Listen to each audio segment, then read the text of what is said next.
Welcome. Good morning students. किसी गांव में दो मित्र रहते थे। एक मित्र का नाम था करामत अली और दूसरे मित्र का नाम था ज्ञान सिंह। दोनों एक दूसरे के पड़ोसी थे, अच्छे दोस्त थे। एक ही कारखाने में, एक ही विभाग में काम करते थे। ड्यूटी पर जाते समय साथ साथ जाते थे और साथ साथ मिलकर आते थे। ज्ञान सिंह को मवेशी पालने का बहुत शौक था। मवेशी यानी कृषि काम में उपयोगी पशु, गाय, बैल, भैंस जैसे। हमेशा उसके दरवाजे पर गाय या भैंस बंधी रहती थी। 3 साल पूर्व उसने एक जर्सी गाय खरीदी थी, जिसका नाम उसने लक्ष्मी रखा था। और आज हम लक्ष्मी इस पाठ की जानकारी पढ़ेंगे, समझेंगे, उसका अभ्यास करेंगे। लक्ष्मी इस पाठ के रचनाकार हैं गुरबच्चन सिंह। ये सुप्रसिद्ध कहानीकार जिन्होंने साहित्य के अनेक क्षेत्रों में मुक्त लेखन किया। इनकी भाषा सरल और प्रवाही है, इसी कारण उनका साहित्य रोचक बन पड़ा। लक्ष्मी यह पाठ कहानीकार गुरबच्चन सिंह द्वारा एक संवादात्मक कहानी है। इस कहानी में वे कहना चाहते हैं कि पालतू जानवरों के प्रति हमारे दिल में आदर, भाव, मानवता होनी चाहिए। उनकी देखभाल करना हमारा फर्ज बनता है। जब वे हमारे लिए बहुत उपयोगी होते, लेकिन अनुपयोगी होने के बाद भी हमें उनकी देखभाल करनी चाहिए, उनके साथ अच्छा बर्ताव करना चाहिए। यही लेखक का कहना था। जैसे ज्ञान सिंह ने 3 साल पूर्व एक गाय खरीदी थी। ये गाय दूध देती थी। ये दूध खुद के घर में बस हुआ करता था और बचा हुआ दूध वे 3-4 घरों में इसे दिया भी जाता था, ताकि उस पैसों से गाय को खिलाने के लिए दर्रा, खील, इसका बंदोबस्त वह कर सके। उसका कोई धंधा नहीं था। पैसे के लिए वह नहीं दूध बेचा करता था। कुछ ही दिनों के बाद वह अवकाश उसे प्राप्त होने वाला था। जैसे हम कहते हैं रिटायरमेंट होने वाली थी। और कंपनी का जो बड़ा घर था, वह घर उसे आज छोड़ना पड़ा था। 15 दिन पहले ही उसने लक्ष्मी की समस्या उसके सामने खड़ी हो गई। इस लक्ष्मी का क्या किया जाए? यह उसे अकेला छोड़ भी नहीं सकता था, अपने साथ ले जाकर भी नहीं रख सकता था। उसने अपने मित्र करामत अली को पूछा कि क्या तुम इस लक्ष्मी को तुम्हारे पास रखोगे? तब करामत अली ने कहा, इससे बड़ा सौभाग्य मेरे लिए और क्या हो सकता है। जरूर मैं इसे रख लूंगा, उसकी सेवा करूंगा। तो करामत अली के पास 1 साल से यह गाय रहने लगी। उसकी देखभाल वह अच्छी तरह करने लगा। उसमें कोई कमी वह पड़ी नहीं दी। उसकी देखभाल बड़ी अच्छे से करता रहा। वह दूध देती रही, लेकिन 1-2-4 महीने से वह उसने दूध देना भी बंद कर दिया। और यह करामत अली की पत्नी रमजानी और बेटा रहमान को एक बोझ बन गई। उन्होंने सोचा कि इस गाय का क्या किया जाए। वह दूध भी देती नहीं और हमारे लिए बोझ बनी है। इसे क्यों ना हम बेच दें। और एक दिन जोश में आकर रहमान ने उस गाय को बेदर्दी से पीटा। उसके पीठ पर इतने डंडे बरसा दिए कि वह घायल हो गई। खून बहने लगा। करामत अली बथान में आ गया। बथान यानी जहाँ पर गाय, बैल, भैंस को बांधा जाता है, ऐसी जगह जिसे हम कोठा भी कहते हैं। वहां पर चलते चलते चारपाई से उठकर आ गया। जैसे ही गाय के पास आ गया, गाय उसके पास आकर प्यार से उसका सिर उसके हाथ में देने लगी। पास में एक छोटे बच्चे की तरह उसके पास वह जाने लगी। तब करामत अली ने कहा, कितने बेदर्दी से पीटा है। रहमान ने। अगर उसे पीटा जाता तो क्या होता? रमजानी, अगर तुम्हारे बेटे पर ये डंडे बरसा दिए तो कैसा होता? उसके हाथ तोड़ने पड़े। बेचारा बेचारी तड़प रही है।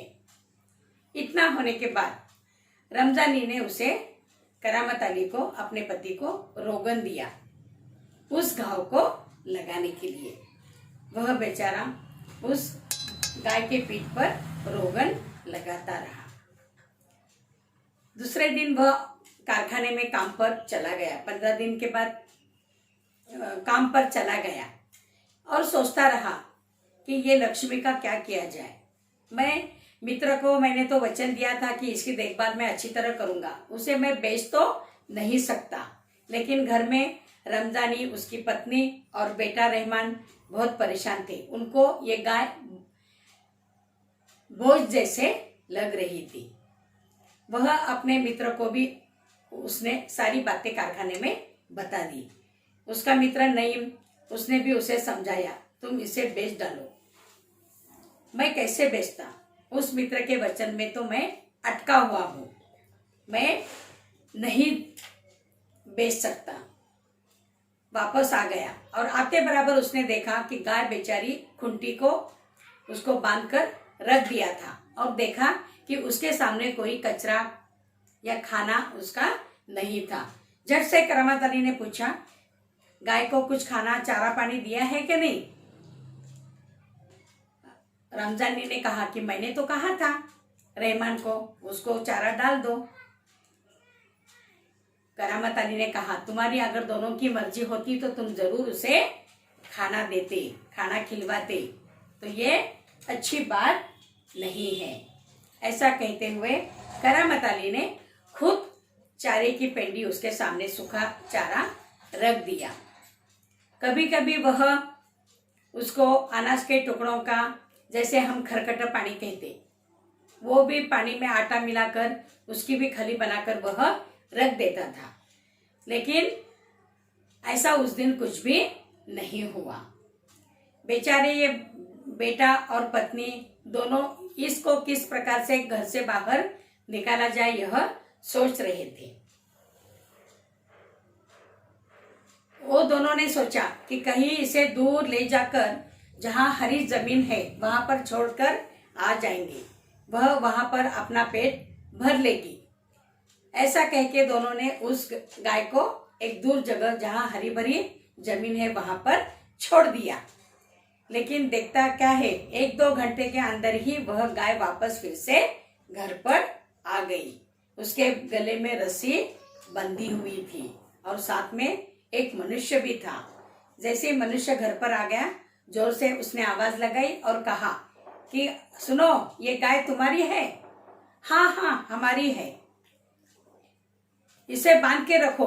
ये गाय ने आज हमारे गाय का पूरा चारा खा डाला।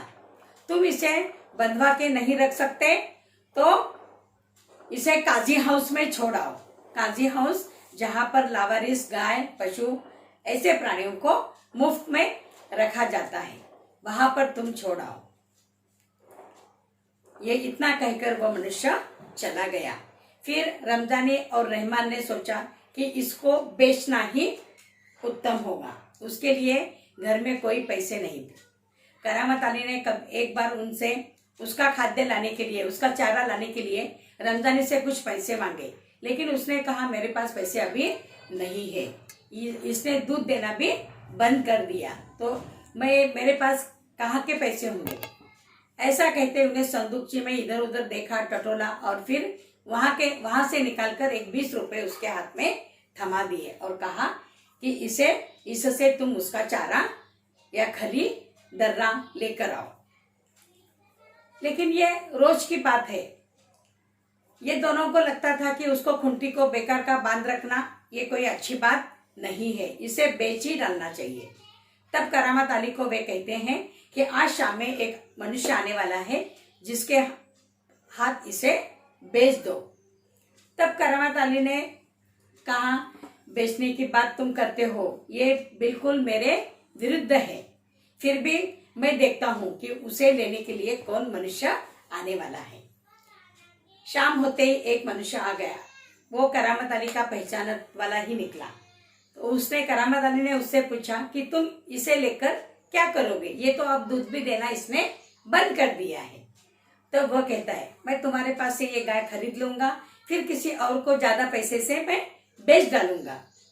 लेकिन करामत अली को ये बात सुनते बहुत गुस्सा आ गया और उसने उस मनुष्य को ऐसे ही हकाल दिया। तब रमजानी और रहमान को बहुत गुस्सा आ गया।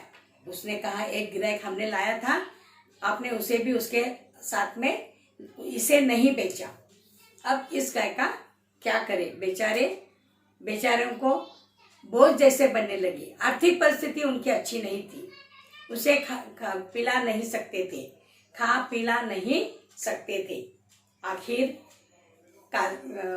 आखिर उन्होंने तय किया कि इसे गौशाला में छोड़ाओ। गौशाला जहां पर इस प्रकार के प्राणी रखा करते हैं। वह गाय के साथ करामत अली निकल पड़ा और लक्ष्मी, लेकिन ये बात भी उसे बहुत बुरी लग रही थी, उसे अच्छा नहीं लग रहा था। लेकिन आर्थिक परिस्थिति के कारण उसने ये फैसला कर लिया कि इसे गौशाला में भर्ती करा देना चाहिए।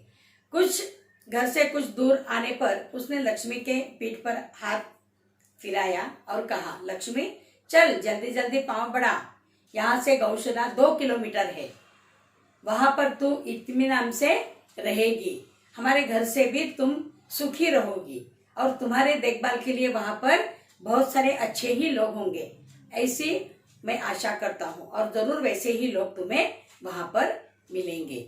ऐसा कहते हुए बेचारा, ये कहने को भी उसे अच्छा नहीं लग रहा था, लेकिन वो आगे आगे उसके पीछे पीछे गाय चली जा रही थी। आखिर उसने गौशाला में उसे भर्ती किया और कहा कि कुछ दिनों के बाद मैं तुम्हें मिलने भी आया करूंगा, तुम मुझे पहचानोगी या नहीं ये मुझे मालूम नहीं, लेकिन थोड़े दिन के बाद मैं जरूर तुम्हें मिलने आऊंगा। ऐसी बड़े जड़ पांव से उसने उस गाय को गौशाला में भर्ती करा दिया। समझ में आ गया लक्ष्मी की जानकारी। लक्ष्मी इस पाठ से गुरु बच्चन जी ने किस प्रकार बताई है। तो हमें सचमुच पालतू जानवरों पर दया करनी चाहिए, उनकी देखभाल करनी चाहिए। वे हमारे एक घर के सदस्य की तरह ही अपना काम करते हैं, हमारा काम करते हैं और उन्हें अनुपयोगी होने के बाद, उनका हमारे लिए कोई उपयोग नहीं है, ऐसा होने के बावजूद भी हमें उनको कभी अकेला नहीं छोड़ना चाहिए, उनकी मदद करनी चाहिए। वे ही हमारे सच्चे मित्र होते हैं। एक घर के सदस्य की तरह वे हम में और उनमें एक प्रकार का लगाव हो जाता है, प्रेम हो जाता है। ऐसा ही इसमें कहा। अंत में वह लक्ष्मी को गौशाला में भर्ती करा देता है और अनुपयोगी प्राणियों के प्रति अमानवीय व्यवहार का हृदयानिक चित्रण किस तरह होता है, यह इस कहानी में गुरु बच्चन सिंह जी ने बतलाया है। समझ में आ गया। तो लक्ष्मी एक जर्सी गाय थी, अधेड़ उम्र की थी, पहले दूध दिया करती थी, लेकिन बाद में दूध देना उसने बंद कर दिया। तब वह घर के लिए बोझ बन गई थी, लेकिन हमें उस बोझ नहीं बनाना चाहिए, नहीं मानना चाहिए। तो समझ में आ गया। पालतू जानवरों के साथ हमें सौहार्दपूर्ण व्यवहार करना चाहिए, उनकी देखभाल करनी चाहिए। कभी वे बीमार पड़े हमारी तरफ तो उनके डॉक्टरों के पास हमें ले जाना भी चाहिए, वे हमारे लिए बहुत उपयोगी होते हैं। समझ में आ गया। तो आज वर्ग पाठ में ये समानार्थी शब्द जो मैंने यहाँ पर दिए हैं उसे लिखना है। जैसे बथान, बथान यानी पालतू गाय बैल के रहने का स्थान। मवेशी कृषि कार्य में उपयुक्त तथा दुधारू पशु। दर्रा अनाज के अंश। हौका दीर्घ निश्वास, लंबी सांस। पुआल धान के सूखे डंठल जिनमें से दाने निकल दिए गए हो वह भाग। खली तेल निकाल जाने के बाद तिलहन का बचा हुआ हिस्सा जो मवेशी खाते रहते हैं, जिसे हम पेंड कहते हैं। काजी हाउस सरकारी मवेशी खाना जिसमें लावारिश पशु बंद करके रखे जाते हैं। गौशाला जहाँ पर अलग अलग गाय को रखा जाता है उसे गौशाला कहते हैं। गौ यानी गाय, शाला यानी वहां पर बहुत सारे गायों रहते हैं। मुहावरे, मुंह मारना, जल्दी जल्दी खाना। एक दिन ये गाय करामत अली ने जब उसको खली बना के रख दी, पुअल बना के रख दिया, तो वह जल्दी जल्दी मुंह मारने लगी, जल्दी जल्दी खाने लगी। गला भर आना, भाव विवह होना, आवाज भर आना। कोरा जवाब देना, साफ मना कर देना। तैश में आना, आवेश में आना। तो आज ही इसे वर्ग पाठ में तुम्हें ये शब्द संसार, शब्दों के अर्थ, मुहावरों के अर्थ लिखना है और पाठ पढ़ना है। आज मैंने ये पाठ पैराग्राफ वाइज न पढ़ते हुए कहानी के रूप में तुम्हें समझाया है। लक्ष्मी के बारे में जानकारी लक्ष्मी इस पाठ से हमने ली है। समझ में आ गया? धन्यवाद।